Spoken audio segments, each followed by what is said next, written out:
సిద్దిపేట జిల్లా గజ్వేల్ డివిజన్ మార్కుక్ మండలం భవానందపురం గ్రామంలోని శ్రీ పాండురంగ ఆశ్రమంలో ఘనంగా నిర్వహించిన 95వ ఆషాఢ ఉత్సవాలలో తెలంగాణ రాష్ట్ర ప్రభుత్వ whip Aleru MLA B Lailaiah కుటుంబ సభ్యులతో కలిసి భక్తి శ్రద్ధలతో పాల్గొన్నారు. ఈ సందర్భంగా బి లైలయ్య ఆశ్రమంలోని పాండురంగ స్వామివారిని దర్శించుకుని ప్రత్యేక పూజలు నిర్వహించారు. రాష్ట్ర ప్రజలందరూ సుఖ సంతోషాలతో ఉండాలని, పుష్కలమైన వర్షాలు కురిసి రైతులు సమృద్ధిగా పంటలు పండించాలని, తెలంగాణ రాష్ట్రం అన్ని రంగాల్లో మరింత అభివృద్ధి చెందాలని స్వామివారిని ప్రార్థించారు.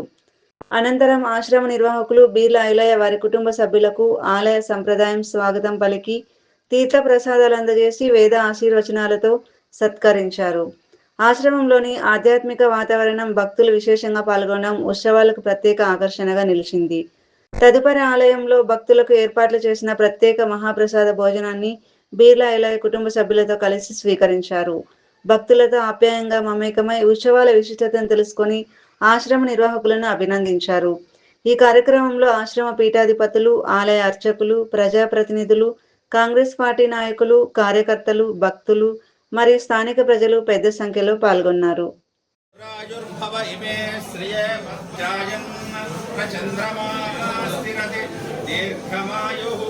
భవతి శతాయ పురుషశతేంద్రియే ప్రతిష్ఠతి.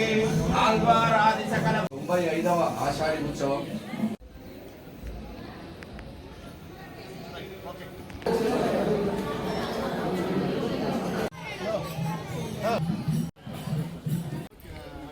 ఇక్కడ పాండురంగ స్వామి ఆశ్రమం ఇది 95వ సంవత్సర ఉత్సవాల్లో మా కుటుంబ సమేతంగా, అదేవిధంగా మార్కెట్ కమిటీ చైర్మన్ గారు, మున్సిపల్ చైర్మన్ గారు, కౌన్సిలర్లు, ఇతర నాయకులు కూడా రావడం చాలా సంతోషం. గత 30 సంవత్సరాలుగా కాలినడకన, సైకిల్ మీద, బైక్ మీద, ట్రాక్టర్ మీద వచ్చి దర్శనం చేసుకునేది.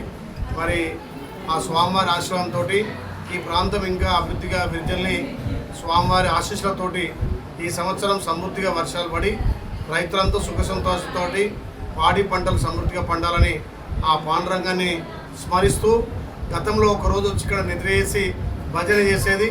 మరి ఇప్పుడు ఆ సమయం లేకున్నా ప్రజా జీవితంలో ఉన్నాం కాబట్టి స్వామివారి దర్శనం చేసుకోవాలని నేను ఎమ్మెల్యే అయిన తర్వాత మా ఫ్యామిలీతో 2వసారి రావడం, ఇక్కడ వచ్చి కంపల్సరీ భిక్ష చేసే అలవాటు. ఎందుకంటే గతంలో కూడా నేను కూడా చాట్లతోటి భోజనాలు అక్కడ వచ్చే భక్తులకు సేవ చేసుకునేది.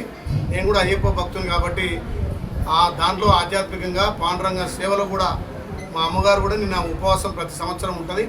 దాన్ని ఒక ఉపవాసంగా తెల్లారి వచ్చే భక్తులకు ఇంత భిక్ష పెడితే దాంట్లో ఉన్న స్వామివారి ఆశీర్వాదం నిజంగా కూడా పాండురంగ స్వామి ఆశీర్వాదం. తెలంగాణలోనే 95 సంవత్సరాలు పూర్తి చేసుకున్నటువంటి ఈ ఆశ్రమానికి ప్రభుత్వం నుంచి తప్పకుండా అన్ని విధాల సహాయ సహకారాలు అందిస్తాం. ప్రభుత్వంలో కూడా దీన్ని ప్రజలకందరికీ తెలిసే విధంగా ఇంకా కూడా ముందుకు తీసుకుపోతాం. ఈ స్వామివారిని దర్శించుకోవడం మాకు అదృష్టంగా భావిస్తూ తెలంగాణ ప్రజలందరూ కూడా ఈ సంవత్సరం వర్షాలు పడి రైతులు పాడి పంటలు పండాలని ఆ పాండురంగ స్వామిని వేడుకోవడం జరిగింది.